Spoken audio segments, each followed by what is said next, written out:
তো জগন্নাথ হচ্ছেন ভগবান কৃষ্ণের একটা রূপ জগন্নাথ।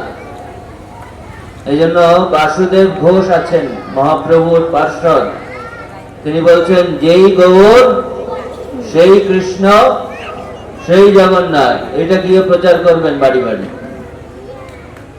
মহাপ্রভু বলছেন যারে দেখো তারে কহো কৃষ্ণ উপদেশ। আপনি সনাতন ধর্ম প্রচার করবেন, হরিনাম প্রচার করবেন, মহাপ্রভুর উপদেশ প্রচার করবেন, এর জন্য আপনাকে ইস্কন মন্দিরে থাকতে হবে না, আপনি বাড়িতে বসেও করতে পারেন, যে কোনো জায়গায় থেকে করতে পারেন। আপনি স্টুডেন্ট হয়ে করতে পারেন, ব্যবসায়ী হয়ে করতে পারেন, চাকরিজীবী হয়ে করতে পারেন, মন্দিরে থেকেও করতে পারেন। তো সেইটা হচ্ছে মহাপ্রভুর শিক্ষা। আমাদের জানাতে হবে, আমাদের সনাতন ধর্ম অবলম্বীরাই জানেন না যে জগন্নাথ কোন দেবতা। জগন্নাথ কোন দেবতা নয়, জগন্নাথ কে? তিনি পরমেশ্বর ভগবান।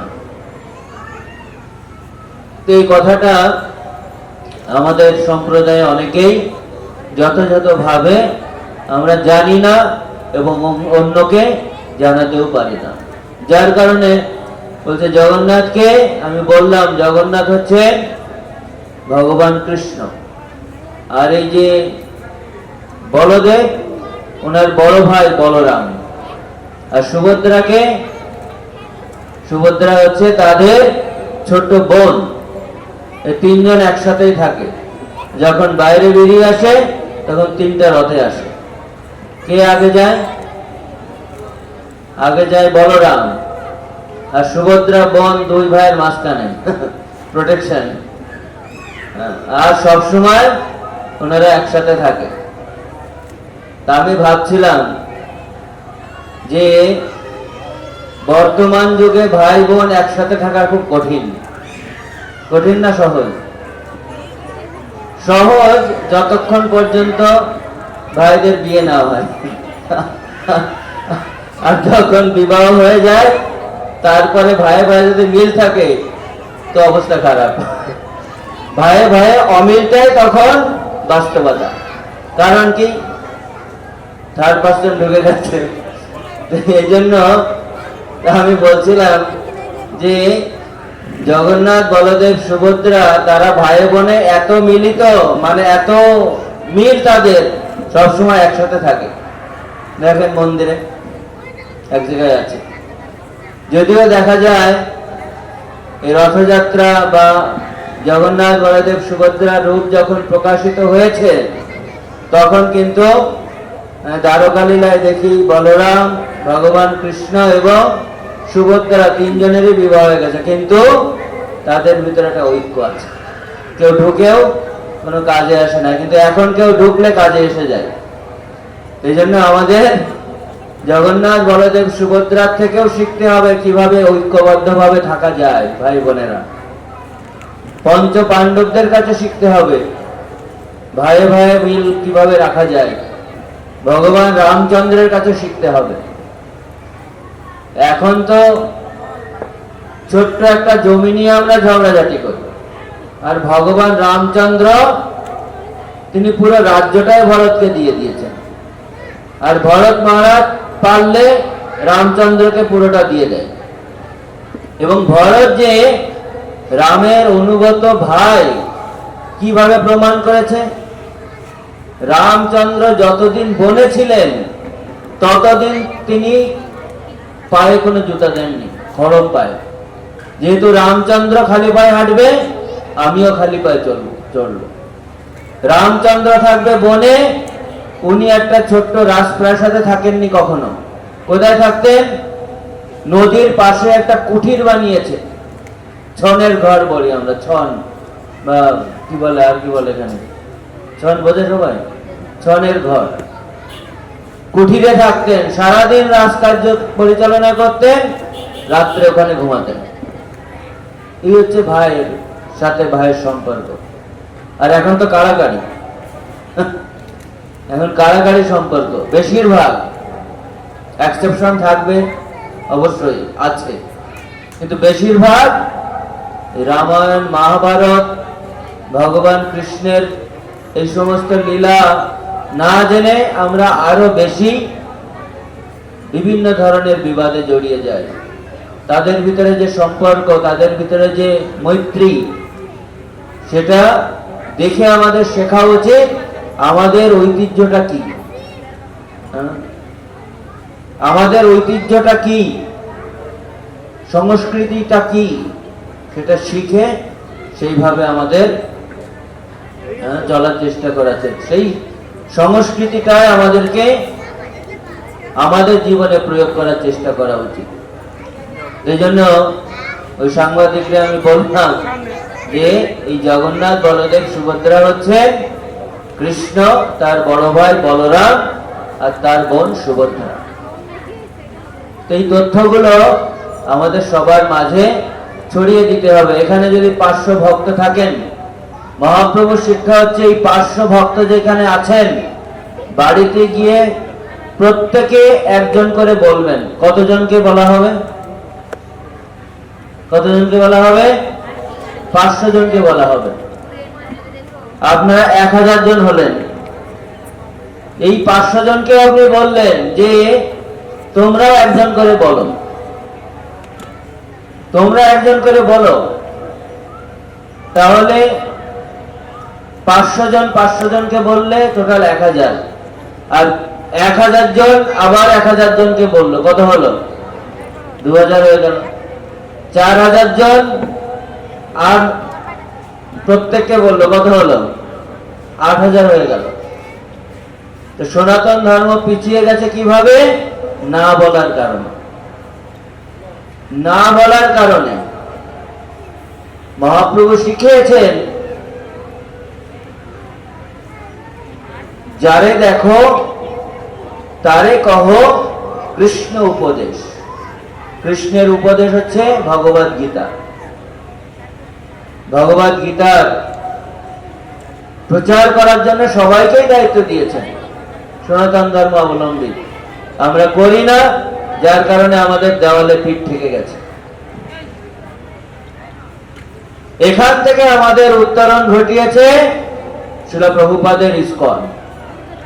যদি ইসকন প্রতিষ্ঠা না হতো, শ্রীল প্রভুপাদ যদি এই বাংলা থেকে আমেরিকায় গিয়ে ইসকন প্রতিষ্ঠা না করতেন, কালিয়া করে আজকে ইসকন মন্দিরের মাধ্যমে এত বড় রথযাত্রা হতো, আমাদের তো রাজীব শ্যাম প্রভুরে খুঁজে পাওয়া যেত না, টিম লিডারকে খুঁজে পাওয়া যেত না, আর অন্যান্য ভক্তদেরও খুঁজে পাওয়া যেত না। এই জন্য প্রভুপাদের কাছে আমরা অত্যন্ত কৃতজ্ঞ। আর তার কাছ থেকেই আমরা শিখেছি কিভাবে প্রত্যেকেই মহাপ্রভুর শিক্ষা জনে জনে প্রচার করতে পারে। যে কেউ প্রচার করতে পারে। আমার আজ্ঞায় গুরু হয়ে তারও এই দেশ। আর আমরা প্রচার করি না বলে আমাদের দেওয়ালে পিঠ ঠেকেছে। যারা প্রচার করে দেখেন বৃদ্ধি পাচ্ছে। আমরা মনে করছি না, সব দায়িত্ব ইসকনের হবে, সব দায়িত্ব ইসকনের না। সনাতন ধর্ম অবলম্বী প্রত্যেকের দায়িত্ব আপনার সংস্কৃতি, আপনার শিক্ষা, আপনার ধর্মকে লালন করা, পালন করা, প্রচার করা প্রত্যেকের দায়িত্ব। পার্শ্ববর্তী ধর্ম অবলম্বীদের দিকে তাকিয়ে একটু দেখুন, শিক্ষা নিন কি হচ্ছে। ভালো জিনিস সবার কাছ থেকে শেখা যায়। বিদেশি ইউরোপ আমেরিকানরা অনেক দিক দিয়ে আমাদের বৈদিক সংস্কৃতি মানে না বেশিরভাগ। এখন প্রভুপাদের কৃপায় তারা গীতা ভাগবতের জ্ঞান লাভ করে আমাদের থেকেও বড় ভক্ত হয়েছে। যদি ইউরোপ আমেরিকানরা আজকে সনাতন ধর্ম প্রচার না করতেন প্রভুপাদের তত্ত্বাবধানে, তাহলে আমাদের সনাতন ধর্ম অবলম্বী এখন যে পর্যায়ে আছে তার থেকে আরো অনেক অনেক ক্ষয়িষ্ণু পর্যায়ে চলে যেত, খুঁজে পাওয়া যেত না। কারা দায়িত্ব নিয়েছে সারা পৃথিবীতে প্রচার করার? আপনি কি আমেরিকায় গিয়ে সনাতন ধর্ম প্রচার করেছেন? আমি করেছি না। তাহলে আপনার ধর্মকে টিকিয়ে রেখেছে কে? কারা? চিন্তা করতে হবে। ইসকনকে নিয়ে তো অনেক কথা বলা হয়, কিন্তু বাস্তবতাটা কি? সনাতন ধর্ম যে আজকে টিকে আছে কোন ভিত্তিতে?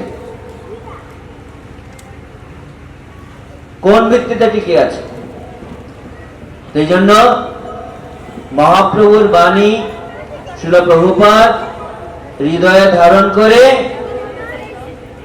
পৃথিবীতে আছে যত নগরাদি গ্রাম, সর্বত্রই প্রচার হইবে মোর এই নাম। মহাপ্রভুর ভবিষ্যৎবাণী, আর সেই ভবিষ্যৎবাণীকে সার্থক করার জন্য তিনি পাঠিয়েছেন তার একজন শুদ্ধ ভক্তকে। তিনি হচ্ছেন শ্রীল প্রভুপাদ, ইসকন প্রতিষ্ঠাতা আচার্য শ্রীল প্রভুপাদ কে? আমাদের অনুভব করতে হবে, বুঝতে হবে আজকে সনাতন ধর্ম যে পৃথিবীর বুকে মাথা উঁচু করে দাঁড়িয়ে রয়েছে, তার পিছনে কার অবদান? কার অবদান? আজকে সারা পৃথিবীর লোক চৈতন্য মহাপ্রভুকে জানে, কৃষ্ণকে জানেন, হরে কৃষ্ণ মহামন্ত্র কীর্তন করছেন। আমি গিয়েছিলাম, এটা সাধারণ কোনো প্রসাদ না, সাধারণ কোনো খাবার নয়। এই প্রসাদ পাওয়ার ফলে একজনের হৃদয় শুদ্ধ হয়। হরিনাম করলে হৃদয় শুদ্ধ হয়, পবিত্র হয়, নির্মল হয়। প্রসাদ পেলেও হৃদয় নির্মল হয়।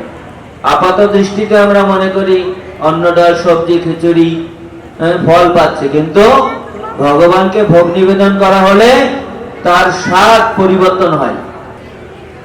এই জন্য বলছে কৃষ্ণের অধরামৃত, অধর অমৃত। আর তার স্বাদ কেমন? সুধা সার স্বাদ বিনন্দন। সুধা মানে হচ্ছে অমৃত। এই কিছুদিন আগে এলাহাবাদ ত্রিবেণী সঙ্গমে কুম্ভ মেলা হলো। কত লোক গেছে জানেন? মিডিয়া বলছে 40 থেকে 50 কোটি লোক। এই মাসখানি হয়েছে, এক মাসের ভিতরে 40 থেকে 50 কোটি লোক সেখানে গেছে। কেন? কুম্ভ মেলাটা কেন হয়?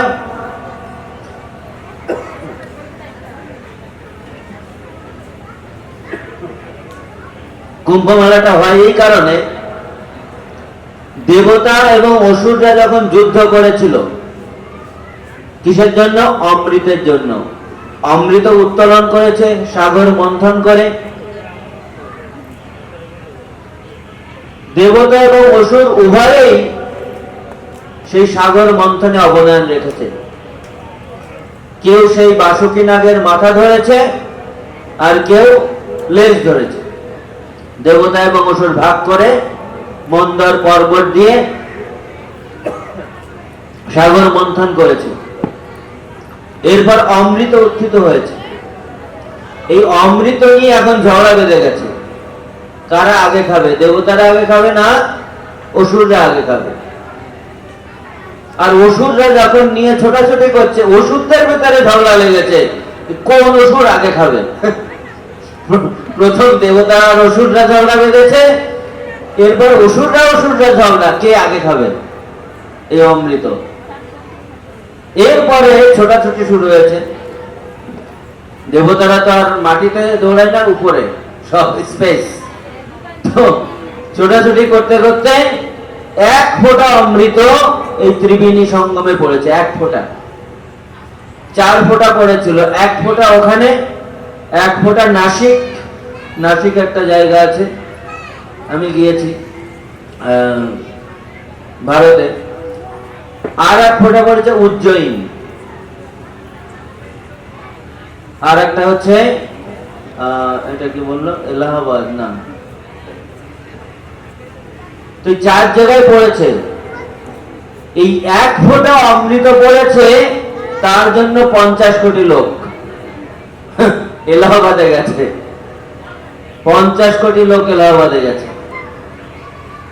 আর এই কৃষ্ণকে যখন নিবেদন করা হয়, ভগবানের সেই প্রসাদ হচ্ছে সুধাসার স্বাদ, এটা অমৃতের সাথে তুলনা করা হয়েছে। অমৃতের সাথে তুলনা করলেও সেই প্রসাদের মর্যাদা খাটো হয়ে যায়, তার মর্যাদা আরো অনেক বেশি। এই জন্য কৃষ্ণদাস কবিরাজ গোস্বামী তাই বলছেন, সুধাসার স্বাদ বিনিন্দন, এটা হচ্ছে অমৃতের মতো। আমি ওনাকে বললাম যে এর টেস্টটা ওই দ্রব্য থেকে শুধু আসে না, দ্রব্যর সাথে সাথে যখন এটা ভগবানকে নিবেদন করা হয়, সেটা চিন্ময় বস্তু হয়ে যায়, ভগবানের প্রসাদ হয়ে যায়, সাধারণ কোনো ব্যাপার নয়। আর এই প্রসাদ আমাদের হৃদয় মার্জন করে। হরিনাম যেমন হৃদয় মার্জন করে, প্রসাদও হৃদয় মার্জন করে। একবার জগন্নাথ পুরী ধামে তো জগন্নাথ আছেন, বিভিন্ন জায়গায় প্রভুপাদ মন্দির স্থাপন করেছেন।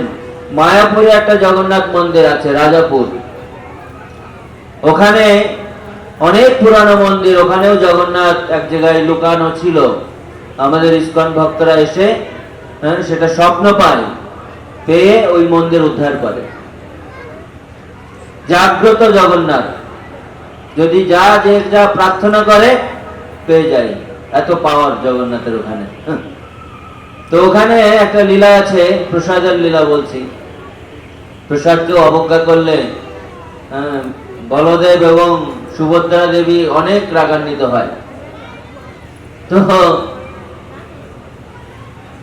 পূজারী এসে প্রসাদ বিতরণ করে, তো সবাইকেই অল্প অল্প প্রসাদ দিচ্ছে। গেটের বাইরে এসে যারা বাইরে দাঁড়িয়ে আছে, রিক্সাওয়ালা বা বিভিন্ন অন্য ধর্মাবলম্বী অনেকে থাকে, সবাইকে দিচ্ছে খাবার। তো একজনকে দিয়েছে, সে রিক্সাওয়ালা নিয়ে ফেলে দিয়েছে। ফেলে দিলে পূজারীর খুব খারাপ লেগেছে, প্রসাদটা ফেলে দিল। পূজারী চলে এসছে ভিতরে। 2-3 দিন পরে ওই রিক্সাওয়ালাটা রিক্সায় করে চাল ডাল অনেক কিছু কিনে নিয়ে ওই পূজারীর কাছে এসে বলছে, প্রভু প্রভু প্রভু, এইগুলো নিয়ে আপনার এই যে সাদা হলুদ আর এই যে কালো, ওর নাম জানে না, না এই যারা আছে এদেরকে একটু দিবেন। কেন কেন, তুমি না সেদিন প্রসাদ ফেলে দিলে? হ্যাঁ প্রভু, তারপরে যা ঘটেছে আমি এখন ভয়ে আছি। কি ঘটেছে বলো তো?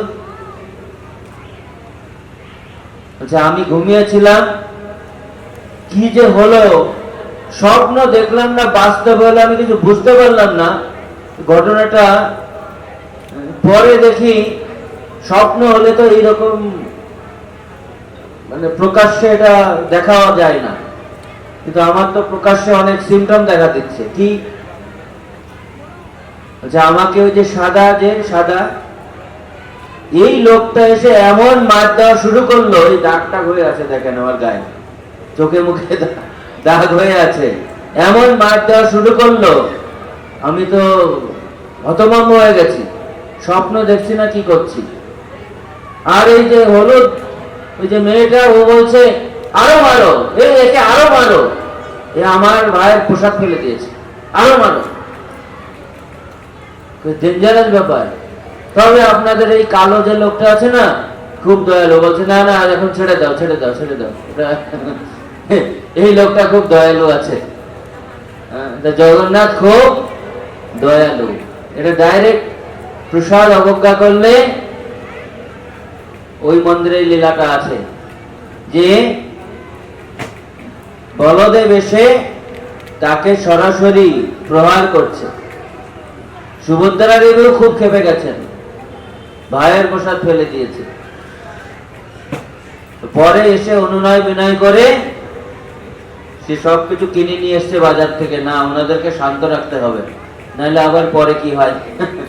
এবার তো চর থাপ্পড়ের উপরে দিয়ে গেল, পরে আবার বড় সড়ো কিছু হয়ে যায় যদি, ভয় পেয়ে গেছে।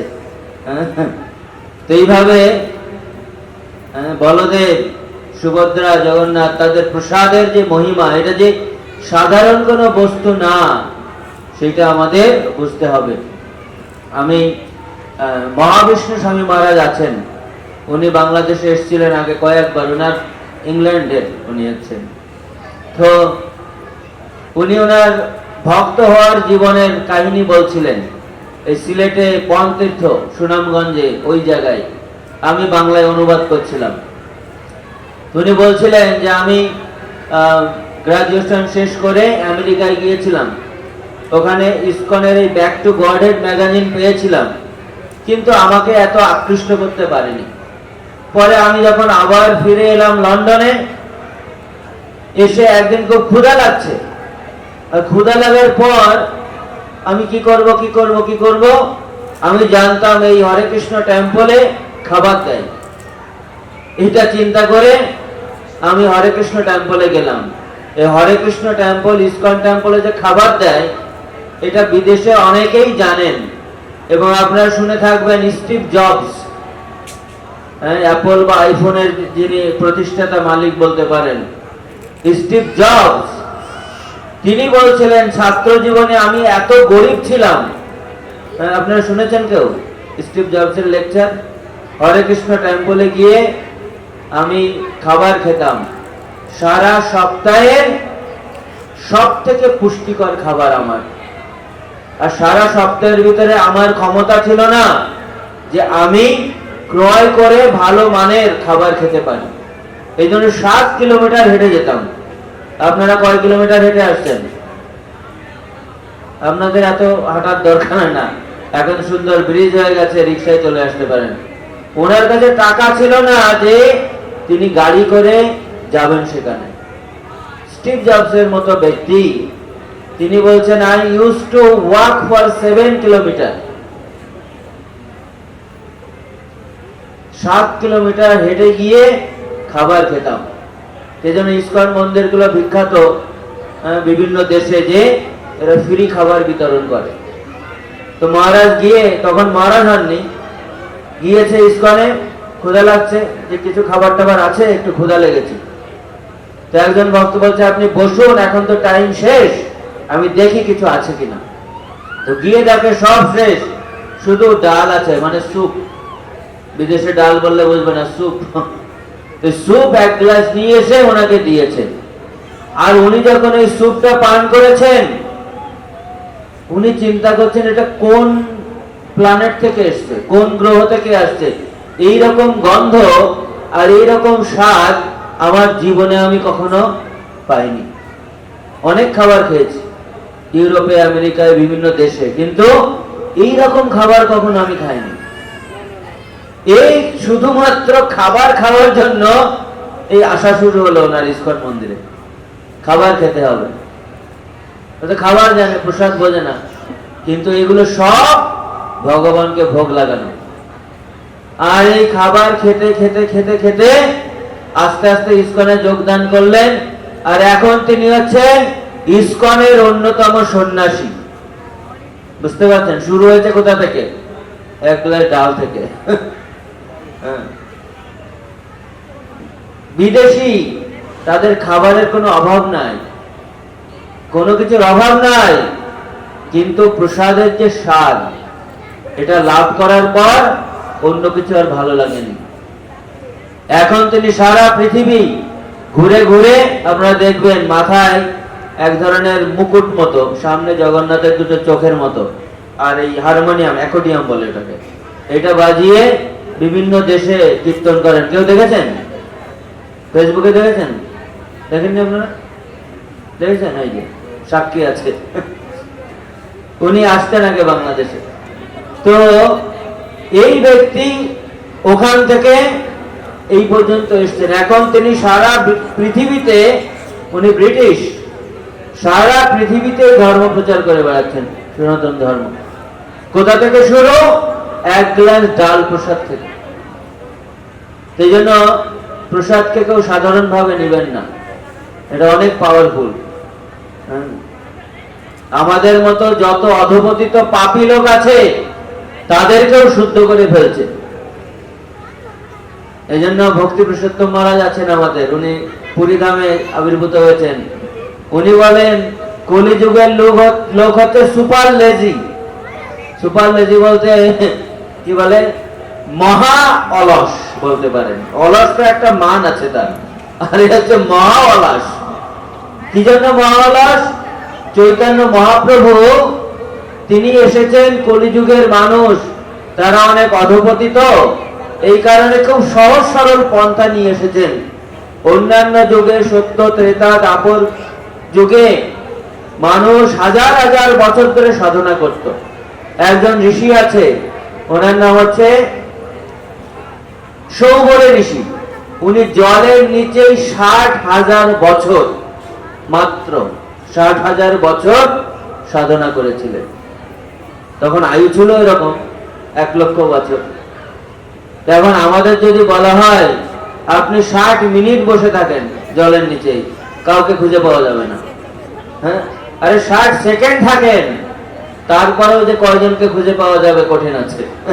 60 সেকেন্ড, 1 মিনিটও নাকি থাকতে পারবে না, আমি তো পারবো না। তো এত কঠিন ছিল ভগবানকে সাধনা করার প্রসেস। কিন্তু কলিযুগে মহাপ্রভু খুব সরল করে দিলেন। কি? 10 5 মিলিনি দুয়ারে বসিয়া কীর্তন করো সবে হাতে তালি দিয়া। হাতে তালি দিতে পারেন সবাই? হ্যাঁ, জানতে দেখি পারেন কিনা। এখন যদি আমি বলি সবাই হারমোনিয়াম বাজাতে পারেন, বলবেন না না সবাই পারি না আমরা। সবাই মৃদঙ্গ বাজাতে পারেন? তাও পারি না। হাতে তালি সবাই দিতে পারেন? হাত যার আছে তালি বাজাতে পারে।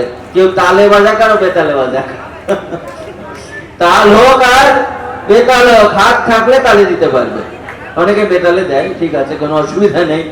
মহাপ্রভু তাই বলছেন 10 5 মিলিনি দুয়ারে বসিয়া কীর্তন করো সবে হাতে তালি দিয়া। হরে কৃষ্ণ কৃষ্ণ কৃষ্ণ হরে হরে, হরে রাম রাম রাম হরে হরে। সবাই